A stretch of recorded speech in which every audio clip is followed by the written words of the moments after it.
Hi, I'm Pete Chow. You may know me from the RTO Show podcast, but today I'm doing something a little bit different. APRO and Wow Brands have launched a special project to bring the story of our industry to life like never before. They've asked me to sit down with some of the true legends of rent-to-own, capturing their stories, their impact, and their vision for the future. And now I get to share those conversations with you straight from the legends themselves. All of this leads to something groundbreaking though, a new book, The Rent-to-Own Revolution, A Definitive History of Advocacy and Consumer Access, written by APRO CEO Charles Smitherman and Wow Brands CEO Brian Krass. The book explores the grassroots of RTO, the advocacy that has defined it, and the future that we're building together. Here's where you come in. We're giving away free copies once the book is released. Just head over to the RTOrevolution.com and sign up for a chance to receive a copy in early 2026. Don't miss the chance to be among the first to hold this piece of RTO history. That's RTOrevolution.com. Check it out and become a part of RTO history.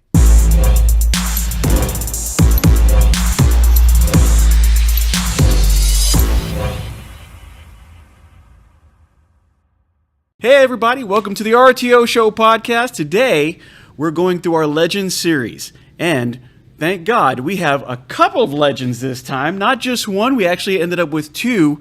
And guys, I don't know if you know who they are, but I'm glad that they're here because if you haven't heard, they've probably done some stuff in the last 40 years that has affected your RTO experience, including mine. I mean, you guys have done a lot, not only with APRO, but the businesses that you've run and the peoples and the lives that you've touched. So together with APRO, we wanted to have a conversation with these guys and kind of pick their brain and see exactly what you guys have done and how did you get here and that story, that road that led us to exactly where we are today. So right now I'm sitting with Shannon and Cynthia Baber-Strunk. Now, I just found out, like literally a couple of minutes ago, that both have achieved the Lifetime Achievement Awards. Now, when I think about a Lifetime Achievement Award, I think the dedication and the hard road that it takes to get there. Because it's never easy, right? Nobody gets a Lifetime Achievement Award just because they showed up every year. It means old people. Well, you know, just the things that you go through and how you learn, how you succeed, how you do the best with what you had at that point in time. And when they see that achievement, they say, wow, you know what? These people deserve to be recognized. It just so happens that we have a husband and wife doing it, right? So tell me about yourself a little bit. So right now, president of Baber-Strunk Enterprises. Yes. So I'm seeing 40-plus year member at APRO, board of directors between 99 and 2007, so almost a 10-year stretch there. President, and then APRO president for 2 years, and then you were president and been a board member, and a 20-plus LegCon attendee. Or was it Trib? President of Trib. Okay, so what we want to do is you guys start business. What made you guys decide rent-to-own is where I wanted to go? Well, I actually started different than Cynthia. I was an employee hired by the company that we now own, Baber's Inc. I came in as an account manager, started my way as an account manager, and built up through the ranks. When I started with the company, I was with the company maybe 2 weeks and decided I wasn't going to stick around long. That I wasn't going to be with the company long at all. I didn't understand the product. I didn't understand what rent-to-own was. I grew up in a very different life. And so it wasn't until I got educated about what rent-to-own really was that I began to understand the value. I began to understand how good that product was and how many people needed it, that it had an appeal to me. That changed. You know, I went to a customer's house and I was an account manager, started as account manager, and I went to go pick up a washer and dryer from a lady who was the account manager. She wasn't paying on the account, and I couldn't get her to pay on it. And she looked me in the face and she said, point blank, I'll never own the laundromat, you're not getting it. And that just shook me because I didn't understand. I didn't view it that way. I just thought it was a product. I didn't realize that the service of the RTO was actually the product. And so it changed the way I looked at the transaction, changed the way that I looked at our customers, just the whole process changed. And I worked with that customer, and she got it back up, and everything, it was fine. But I was out there to pick it up, and it changed everything. So once that process started, and I understood the value of what rent-to-own offered, then it started interesting me, and then I started proceeding, and I moved up the ranks. How did you get into it? Family. Okay. My late husband and his father opened our first rent-to-own store in Pascagoula, Mississippi. And it was early on. It happened because we had Firestone stores, 3 of them, and they were did well. And then suddenly the economy really dropped, and we were not doing nearly so well as we had. And when you say the economy, what year was this around? Between 1979 and 80. But that was back when the Firestone store sold appliances. Okay. I'm just thinking of tires. Right. So they were selling appliances. They had a whole full range of stuff that they sold. Oh. So when the economy was going south, they were suffering in the... Okay. All right. So I understand a little bit more. Okay. And so we had three, of course, that we didn't know what to do with, and a friend suggested that we look at rent-to-own. And we had never heard of it. And Mr. Baber, my father-in-law, said, we're going to give it a try. So we added appliances and televisions to our showroom of the Firestone stores. And that's how we started. And my mother-in-law asked him one day, well, how's the new business going? And he said, I don't know, but we're doing a lot of it. I actually really like that idea. So you've had this ability to go through in different ways. You started in the business. You kind of started a little bit differently, the bumps and bruises in the road. What were some of the early challenges? Because you said that, you weren't initially in rent-to-own, but we kind of got there. And it sounded like it was going very well. There was a little bit of understanding, a little bit of an onboard process of going, oh, wait a minute, this works differently than I expected. What were some of the early trials and tribulations of that time period that you guys had to face that was really like, this is almost a breaking moment here where we really got to take a look at what we're doing to continue on. And so when did you start? I started in 1987, March of 97. 87. So let's start with you then, because you're 8 years earlier. Right. Was there something at that point in time that you said, hey, this was something that we had to get through, or something that your family experienced? If we don't make that change, like you said, you kind of added the TVs and the other things. Do you remember when that was? That was in 1980, the beginning of 1980. And it was, it went well. We grew quickly to 17 rent-to-own stores. Wow. At that point, we left. We didn't leave. They were still opened, but our emphasis became the RTO stores. We were doing very well. I was not involved at all, except I designed our first logo, and what else did I do? Oh, I did policy and procedure manuals. Wow, that's the backbone. That's the backbone of what we do. And those were the only things I did because I was a biology teacher. Oh, okay. And so I wasn't really interested in all of this yet. Everything that we're doing here. And then my late husband was killed in an airplane accident. Oh, I'm sorry to hear that. And so it thrust me into a life that I did not know anything about.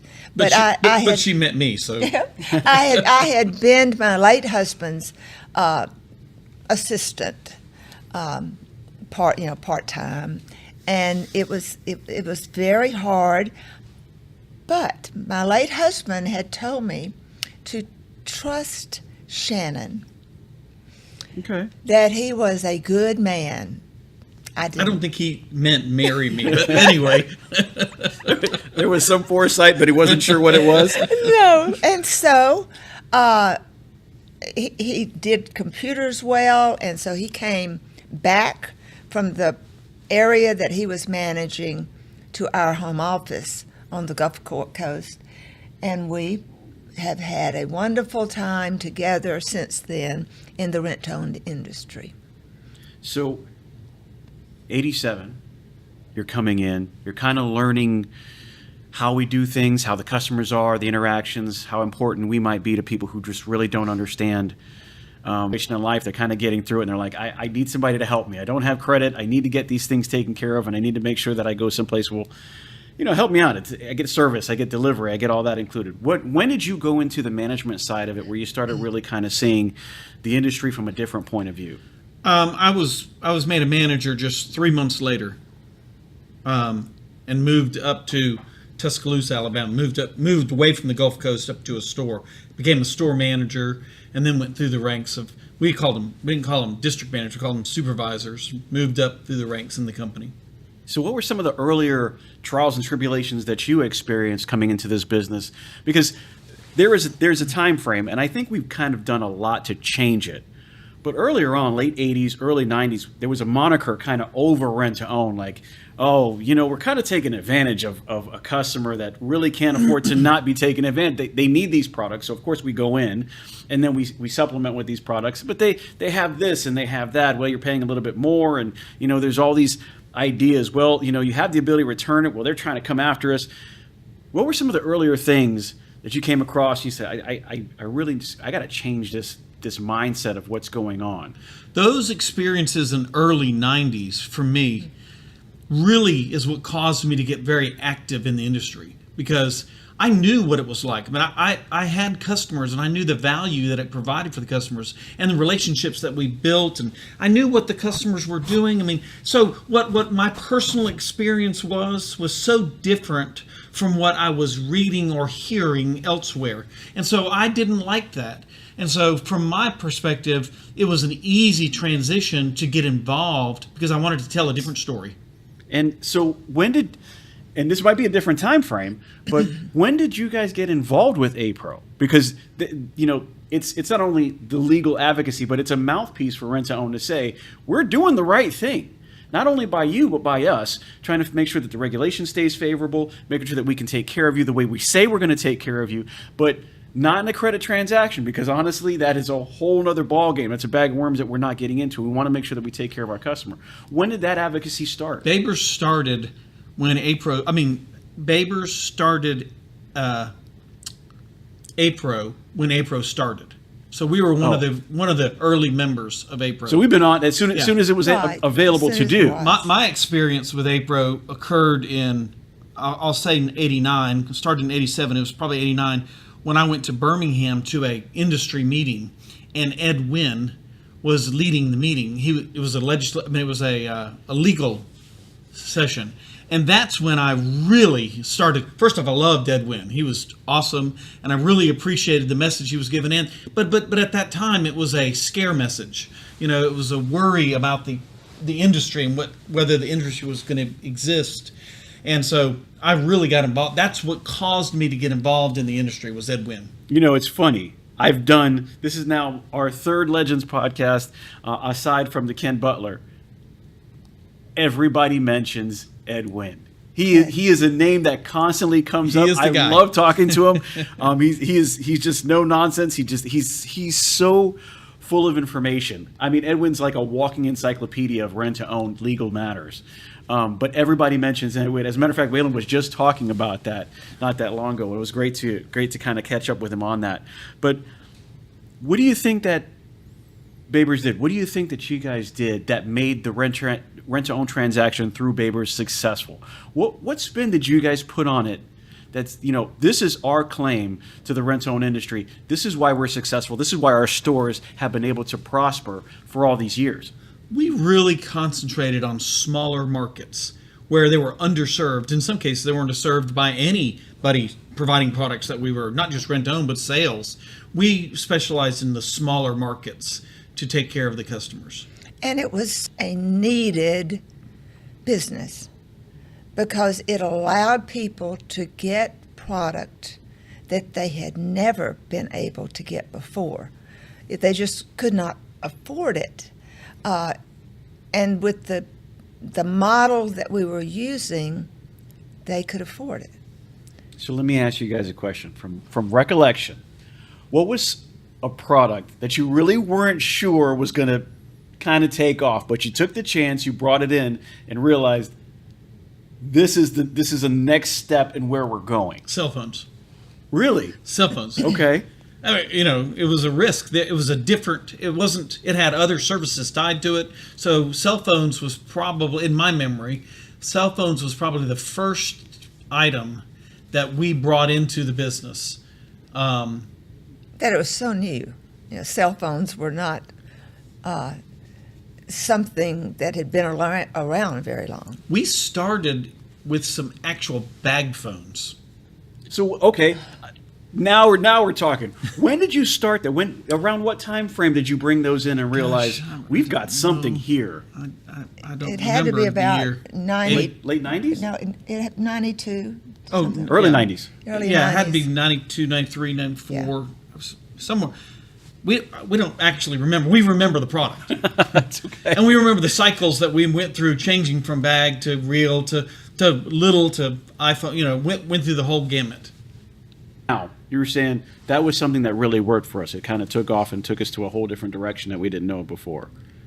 Yeah. To try most any product that APRO and the Trib Buying Group offered us, and most were successful. There were a few that weren't, but most were. Another product we tried, Cynthia and I took.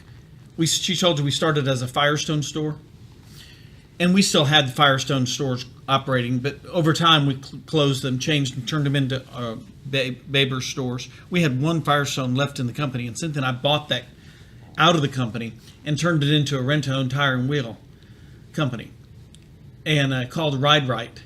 And after we'd lost enough significant money, we closed it. But we are now RNR franchisees. I was just talking to Adam Sutton, who is I love him to death. Hold his family dear.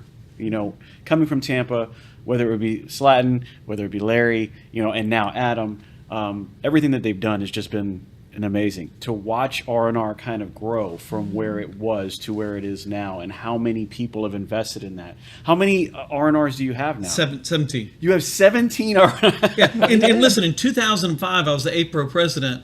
The APRO president gives the Lifetime Achievement Award.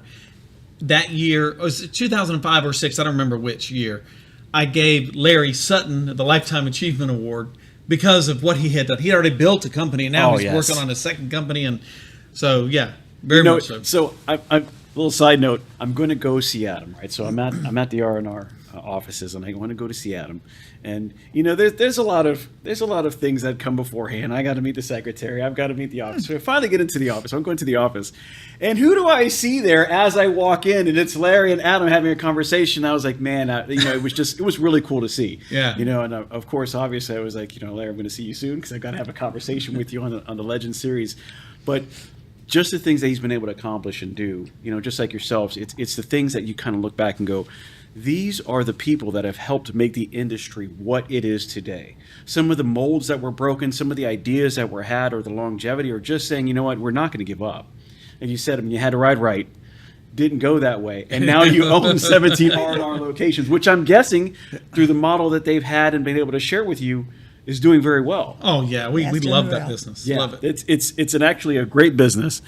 So, what do you think was the most difficult time for you together coming through this? Was it the 2005 time? Did it hit earlier than that? Was there, or I should say 2007? Excuse me. When it went, when the economy turned down, or was there something different where it hit kind of rent to own, and there was a thought like, man, this is getting hard. It was well, I'm not going to say it was hard. It was the early 90s where we felt the pressure or threat of government intrusion, where the government may shut us down. And, it was during that period of time we'd go to seminars and get the bejeebers scared out of us. It was the early part. Cynthia and I bought the company in 1993, bought Baber's from the rest of the family members in 1993. And that was around the time we started having trouble. So we had a lot at risk. And so it was the earlier years where the transaction was at risk that caused us the most grief. But as far as business was, we've always thought that business was good or bad, and if it was bad, it's because of leadership. It wasn't because of the model or anything like that. And then out of that, would you say that making it through those times, when you're saying there's somebody out there, there's an entity out there, and the government is a big entity, looking to really kind of take away our bread and butter, what we do every single day for our community, for our people, for the people that work for us. On the other side of that, how was that experience to get through it and go, you know what, we're here, we made it through? It was an unusual time. You felt nervous that your company may not be there because there were consumer advocates that did not understand the business at all. And at that time, I can't remember when Shannon and I were on the board of APRO. He was president. I was on the board, but at different times. And the time that I was in as on the board, I just remember that it was so important to let the people of rent to own to know what could be facing them if we didn't get to know our legislators and protect our business. You know, tell our legislators what rent to own was. Tell our story. Let them understand how important it was. And so Shannon and I worked long and hard on that, and that's one thing that I worry about, is that we have become complacent and don't understand that with new Congress taking over each year, they forget what happened back then. We got married in 1993, and we had 15 or 17 stores. I don't really remember how many. But, you know, shortly thereafter that we were concerned about the transaction. And so our growth, we didn't really open any stores to speak of. But the moment that we felt comfortable, we expanded, and we ended up with 50 stores. So we felt comfortable enough to keep investing and keep opening stores, to answer your question.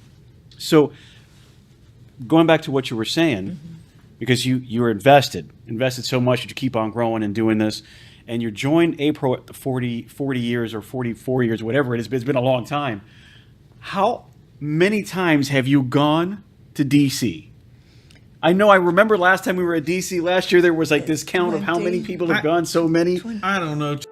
Hey everyone, it's Pete Chow here from the RTO Show podcast, and I want to tell you about a company that's making a real difference in the rent-to-own space, Wow Brands. I've seen firsthand how they approach marketing, and let me tell you, it's not just about ads. Wow Brands builds complete digital ecosystems designed specifically for the rent-to-own industry. Their e-commerce and lead generation strategies are built to bring in qualified leads. And did I mention that they are actively working with the rent-to-own industry while also being members of APRO and TRIB? Listen, these folks are passionate problem solvers. They don't just slap something together. They design, build, and scale the kind of digital retail tools your business needs and your customers actually want. So if you're serious about growing, reach out to Wow Brands at wowbrands.com. I trust them, and I think you will too. 20-something. I mean, we made it a pledge to ourselves that we would never miss it, that we would go. You know, there was a short period of time in the last 5-6 years. We've been the last 2, but where we stopped. But we've been 20 plus times.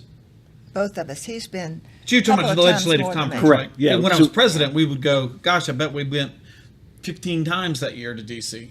And but at the legislative conference, I don't really remember the number, 20-something times maybe. So over 20 different years of visiting the halls of D.C. and kind of reminding them what it is that we do and how we do. We enjoyed it. We enjoyed telling our story. Absolutely. So when you're there, because now you're the veterans now, we're going there. The old people. What kind of message are you letting the legislative know? When you go to visit, you're saying, this is my industry, this is what we do, this is how we are. What kind of message are you telling them when you get in there and you finally have that chance to sit down and just have that conversation? We usually sit down and first off, right off the bat, try to figure out where this person is we're talking to. Where are they in the scale in terms of understanding our transaction? We either explain the transaction or we make sure that they understand, if they know the transaction, that our customers are valuable, that our customers like our product, like our transaction, and we need to keep that product to them. It's a very different, DC today is very different than what it used to be. We used to tell a story to stay in business. Now we tell a story just to explain what the transaction is to the people that we're talking to so they understand it. It's not the urgency and the fear isn't there. It is really just an education, making sure that they understand what our transaction is and that their constituents use it. It's one of those things that I've just started getting into. So this last year was my second year. And thank God that I get to go in with people such as yourself who were able to mentor me and say, hey, Pete, just kind of stand right there and just figure it out. And in the process, you do get to speak. Everybody has a story to tell because, a lot of things happen in different ways. The way I see one story, and we could all be in the same area, you might see it completely differently. So we kind of share our story and what we've been through and what we've seen. And, it's just amazing to see somebody's experience throughout the years and have that confidence to talk to people that I didn't think I would ever see, and sit in the same room with the people that I see on CNN going, this is a business that I believe in. This is a business that I care about. And there are times, whether it be Henry B. Gonzalez or whether it be we have vendors who just really don't understand what we're doing and where they're kind of reluctant to get on board with that.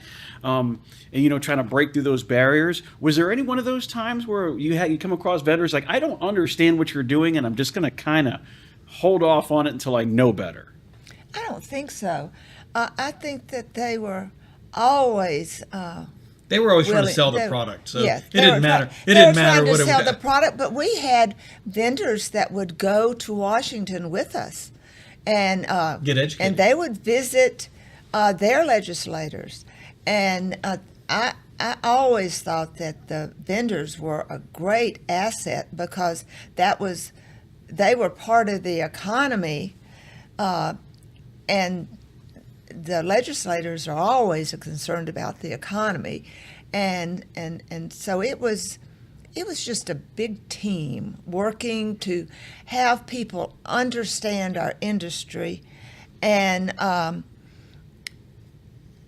to know that people that were against our industry just hadn't really talked to the customer that was using our product. Early, Cynthia and I are fortunate in that early in our business career, we got involved with state and federal government. Cynthia and I started the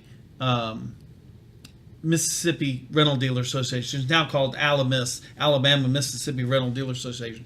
And we were the ones that took the bill up to Jackson, Mississippi, to get the transaction defined on a state level. So that process was really educational to us. Working with the lobbyists, better understanding how it'll work, because that was just a small version of what was happening on the federal level. So we got lucky early in our career messing with this stuff. And so we had a very different view of these meetings and how it worked in DC as well as on the state level. And Mississippi was one of the first states that we were able to get a rent-to-own law passed. Okay. And so when we got it passed, then you felt comfortable. And when we got enough states, it seemed that the national government began to not be so concerned about it. It actually became a problem, and people would ask us when we told them we have states in 47, we have laws in 47 states. And they were like, why are you worried about this? Why are you worried about a federal bill, a national transaction? And so in some ways we were so successful at the state levels it caused us some grief on a federal level. Has his thoughts on that too, right? So he's a little bit different. Sure. There's been a lot of people saying we should get that federal law passed so that we can be covered everywhere and all. And Edwin has always said, it would be great, but number one, it's going to take a lot. And number two, you might not want the federal government looking at the business the way the state does, because each state is a little bit different. They're a little bit easier to deal with. It's just here. It's not everywhere. When you start getting into the everywhere, you have a lot. We had our local congressmen, some of them were friends of ours, said, you need to be careful what you're asking for. That's exactly what he said. He said those exact words. He said, you might want to be careful what you ask for, because if you get that law, you might be in a whole different arena with a lot of different players. And so, it's always those thoughts that, how did we get here? How do we do this? You said Mississippi was one of the first few that came on. How active were you guys in that, or how active were you in that Mississippi law that got passed? We were the ones that caused. I mean, I was president at the time of the state association. We were the ones that drove the train. You were part of a state law that was passed to help regulate rent to own, make it profitable, but make it understandable that we are held to a certain decorum for our customers, for ourselves, and what we do. That's right. What do you think about this law that's going on in New York right now? To worry.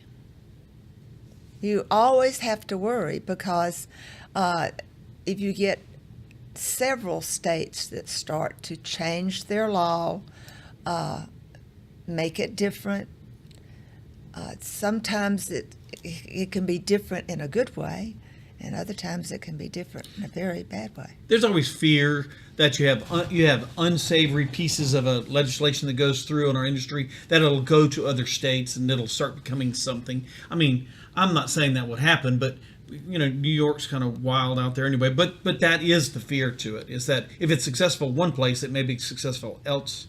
Well, I know that you used a word earlier that really kind of caught me, and that was complacent.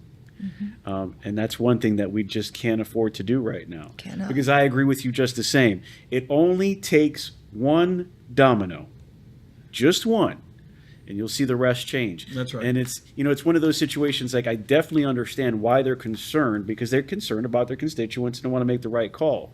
But doing that from an uneducated standpoint can really make a problem for the rest. And we're trying to stay out of the federal arena unless we really have to. We're regulated highly in a lot of the states that we're in, and now all of a sudden we could be back in that arena again. Right. Yeah. And it's one of those, we've really got to get together and make sure that we're on top of that, so that we can keep on doing business like we have been for years and years and years. So what's coming up? What's coming up next in the industry? What would you say that's coming up next for yourselves, but for the industry as a whole? Something that's on the horizon that you're looking at as in the next few years coming down the pipe, this is the direction we need to go in. I think that we are on the right path, but if we are not conscious of every little change that a state may make, it could be a problem. And we need to be very careful. I'm so glad to have a program like this, because it is a vehicle to get the information to our newer members who've never gone through any of these hard times. Well, it has been a little while, right? And unfortunately, sometimes times in great peace, we forget why we have the peace and the sacrifices that were made by the people ahead of us, such as yourselves, kind of going through some of the implementations of that time frame and going, we've got to go through the Henry B. Gonzalez's. We have to go to the state legislator. We have to go to the legal conferences every single year to remind them what we do and how we do it. So saying that you think that might be coming up next, to just make sure that we keep a fine-tuned fork on what's going on next. You asked that question, and it's hard for me not to think about risks in our business that we'll have to deal with. And so I remember early on when we were talking about the rent-own transaction and what constitutes rent-own, and at what point does it become a sale versus rent-own, and there's some percentage, some number that was arbitrary. I don't remember what it was. But I look for the example, the RNR transaction. The RNR transaction, we offer a 6-month same as cash, and 50% of our customers pay off the agreement within 6 months. So high. our purchase option, including going all the way to the very end, is probably in the 70 percentile. And I don't know where that changes and says, well, that's really not rent to own. That's a concern of mine. Watching and feeding off of you guys and just seeing how involved you have been, I am curious. Who was someone or a few people who were your mentors, people who kind of influenced you, helped you along, gave you that guiding light in the dark tunnel in the beginning or maybe now that you've kind of relied on?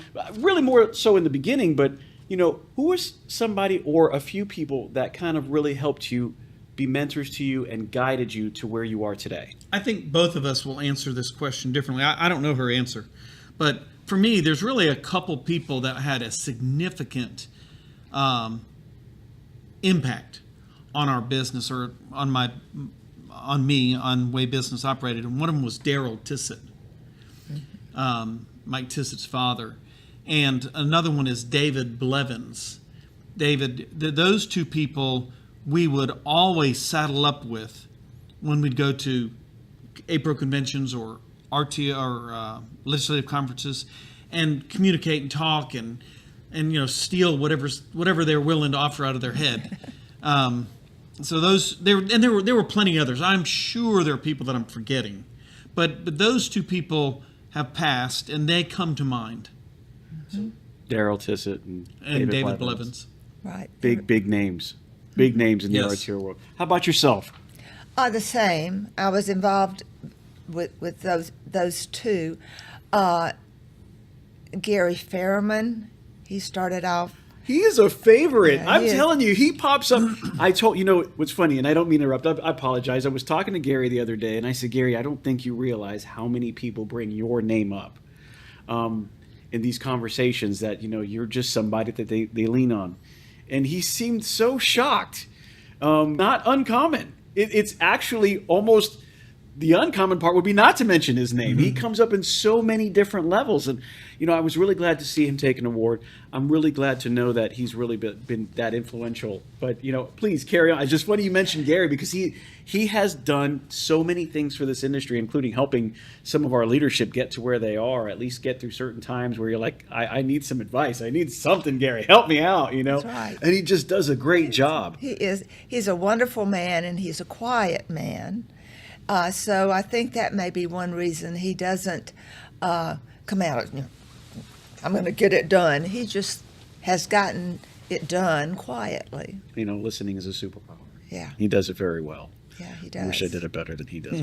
I am not doing it as well as he is. And great. And the ones that Shannon mentioned, that they were just always there and working hard.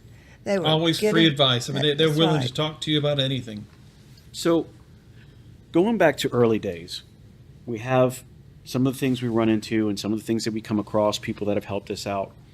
But I remember in the late 80s, our point of sale software wasn't all that great, kind of needed a little bit of a revamp. Was there something that you guys got or started using that helped you, I don't want to say the 21st century now, but the 20th century, that really kind of got the ball rolling? I know high touch was a big thing back then at a certain point in time. What did you guys use, and how well did it translate you from, let's say, the early 80s going into the 90s and maybe the 2000s? When I started, we didn't have computers. Green bar? Did you have green bar? Was it green bar, the strip you're talking about? The cards, posting cards? Yeah. Is that what you're talking about? Well, the green bar that we had would come on a dot matrix printer. Oh no! We didn't have a computer. We had paper. We didn't have a computer. We had sheets. Posting cards. So you used a little carbon strip. You laid the customer. You go through the card box, find the customer, lay the customer's card down, put the receipt over the top of it, had carbon on the back, and you'd write down their receipt, and it would post. It's called a posting card. As a matter of fact, if you talk to older rent-to-own people who have been in the industry a long time, they use the term card close. Are you familiar with that? I still use card close. My guys look at me all the time. Cards. Do you know where that came from? They were cards. From actually having cards. The cards, you would take the cards, and the ones that were late, you'd put over here, and here was the ones, and you divide them. That's exactly what card close. So, that when I started, that's what we had. We didn't have computers. But that was shortly after we did get computers. No, Yeah, we didn't get not computers. Too long. Yeah, you're talking about computers came shortly after I got here. Yeah. Yeah. So we started getting into computers in the 89. In 89, we started putting computers in. RTRAX was the software we used, and so it changed. Of course, it changed the way we did the business, and we used that software. It's an old software. We used that software for years, and when we moved to Versorent, of course, that process was very painful. But when we moved to Versorent, that change changed the way we operated. It became so much easier for a manager be a manager, and less work for them, and the home office data that we collected from it was invaluable. So that was the changing of that software to something that was more centralized was a huge change for us. Before that, we didn't have consolidated info worth a flip. Do you think that transition, the amount of knowledge, the amount of availability to kind of overlook your business, was that a transitional point where you were able to grow because of that? Yeah, we went through, but for us, it was a very painful process to change software. We didn't do it well. But once we got past it 3 years later or so, then the answer to your question is yes. We changed the way we operated. It caused us, it gave us the ability to change lots of processes and policies on the way we operated, and we could see the results of it. And it makes it so much easier to be able to go Indeed. in and kind of forecast the next few months when you have the data coming from behind. That's so, right. Yeah, you didn't have to wait until you talked to somebody. You came in the next morning and it was there. It was there. It was there. You could pull it off the printer and kind of look at it or get it in your emails. So as we go through things like this, where we sit down and we talk to people just as yourselves who have been in this industry for years, almost generationally at some point, do you have anybody that's filling in those blanks? Do you have children that are going to be a part of this industry? All 3 children work for the company. Absolutely. All right. So then you've got 3 that are, do they plan on taking over at some point in time? They do. They plan on staying. When we're dead and gone, they plan on staying working for the company. That's right. So- They are.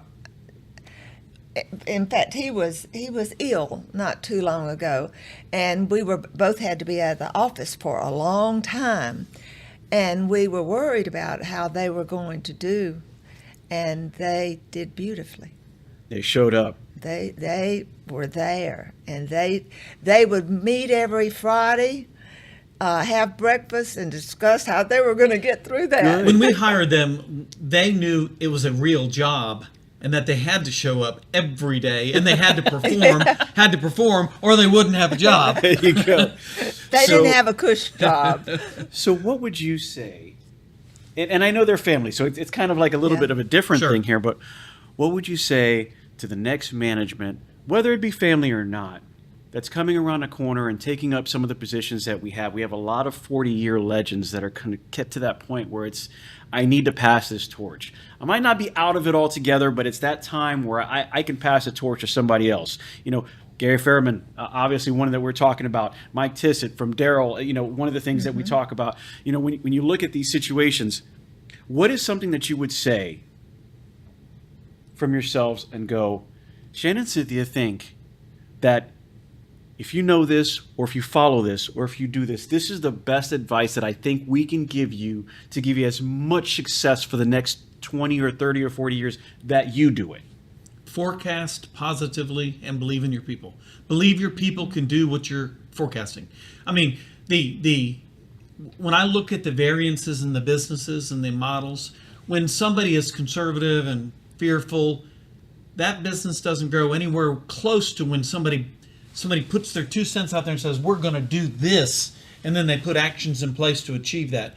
That is the single most important part of business in my book. You have to know that the children have to make the decision as to what they want to do. I think the hardest thing is if you were to force them and just push them to take over a company that they really don't want to. That wouldn't work. But ours, I'll love it. Some of them started off as they would file papers and clean bathrooms. I was going to say, they all went through the cycle of cleaning bathrooms. So it was, we started them out with the worst jobs so that they would appreciate what it had built into. To make sure you don't get into this and not really love it organically. That's right. Absolutely. I completely agree. So going into the end, going into rounding all this up, you know, something that APRO wants to know, I want to know, I'm curious. We can't always mold the way that people have looked at us, right? The legacy that we left. It's really done by what we did and then looked at by the people around us, right? They're going to tell us what they think of the legacy that we left. What do you think somebody's going to say about the Baber-Strunk legacy as you guys have gotten to a point where you got the children involved? At some point in time, I would imagine that they're going to take over. And what is a legacy that you want to pass on or say that you feel like you've done to pass on? I really hope that we really concentrated on the customer first and then the employee next, because that cycle is what keeps that business thriving. And we concentrate very heavily on a great customer experience, but our employees are paramount to us. Think of us as a reverse triangle. Cynthia and I are at the bottom. Turn the triangle over, we're at the bottom. And so we put our employees above us in a heartbeat, and we actually do. So I'm hoping that's the way they viewed it and that they didn't view it any other way. They should always remember that the customer is what makes your company continue. Well, they're the one employee that can fire us all. Isn't That's right. That's right. You know, that's a saying that's been coming up lately, and God knows it's true. Yes. I really appreciate you guys being here. Guys, I appreciate you watching. So we got Cynthia Baber-Strunk, we got Shannon Strunk, legends in the business, over 40 years, and just about everything they can do from starting the business to actually being advocates in APRO and kind of helping us get to where we are, whether it be legally or financially with 17 RNRs. And how many other business do you have? How many stores do you have altogether? Well, we sold the Baber stores. Oh, so you sold those? Sold them in 2019. But they're still a part of APRO. So it's just the RNR stores now. Just RNRs. We have some other businesses, but we've sold those. We're concentrating 100% of our effort now on RNR. Well, I'm not going to argue because red tone is what we do. That's But right. We really appreciate them being here. We appreciate you guys watching. I'm so glad that you guys were here to be able to share this with me. Listen, if you guys have any questions, please hit up the show at pete@the-RTOshowpodcast.com. Ask me anything you like, including anything for them. And if it's good, I will make sure that they get an answer for you. Make sure that you follow us on Facebook and Instagram, LinkedIn, and now YouTube, where you can see this. So make sure you subscribe. Hit us up on the podcast and the DMs.